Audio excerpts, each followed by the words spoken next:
Hi everyone. Made a video the other day and I told you that I was going to show you how to make char cloth.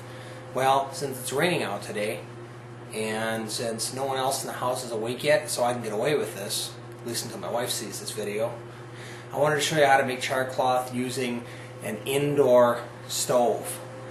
One real important thing you can hear running in the background is I have an exhaust fan, because you will get a lot of smoke, and unless you have the exhaust fan turned on, you're going to probably end up with a fire department at your house, which would not be a good thing.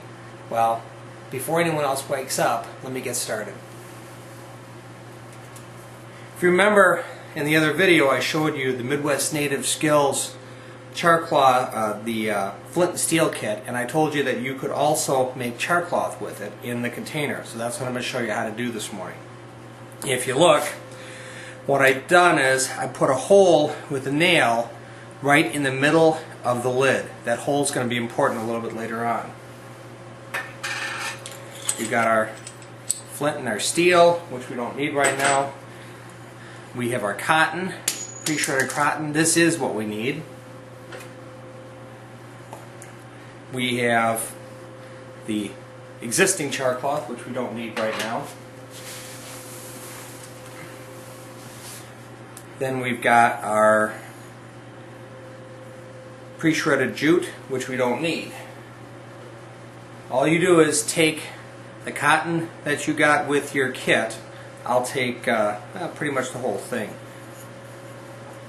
Put it into the container and then put the lid on the container, just like that.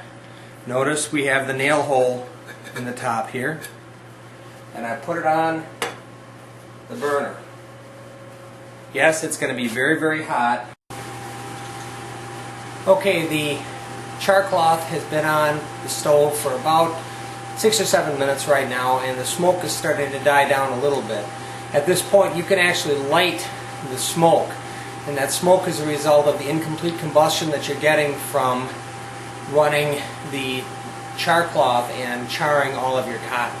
You'll notice I can actually light the smoke that's coming out, and it'll stay lit. Once again, a few minutes has passed, so now I don't really have any smoke to speak of coming out of the container.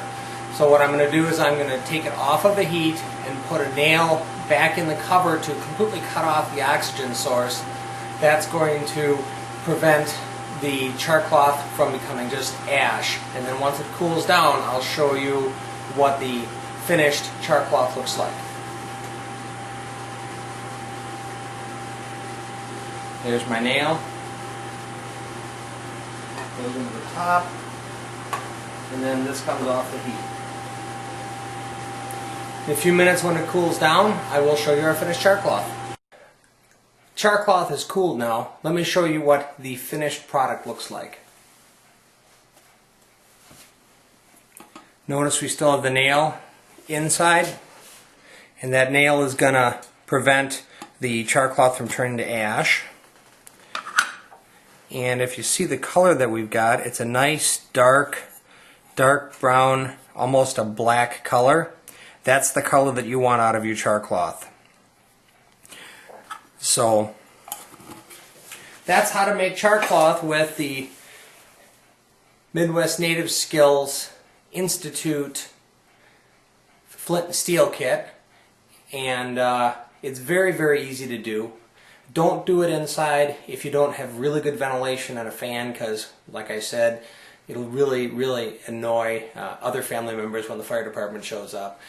This exact same thing can be done on a backpacking stove outside, or it can be done in a fire on top of the coals, like I said, just as easily. All you need is a metal container that you can heat up with a lid on it so that you can get the char cloth charred but not turned into ash.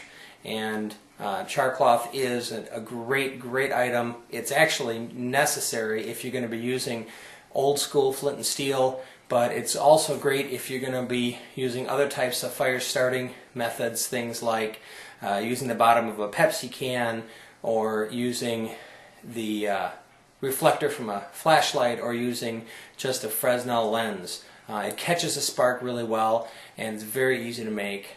You can also make it out of old cotton jean material that's cut up. So very flexible, great item, and I wanted to show you how to make that today.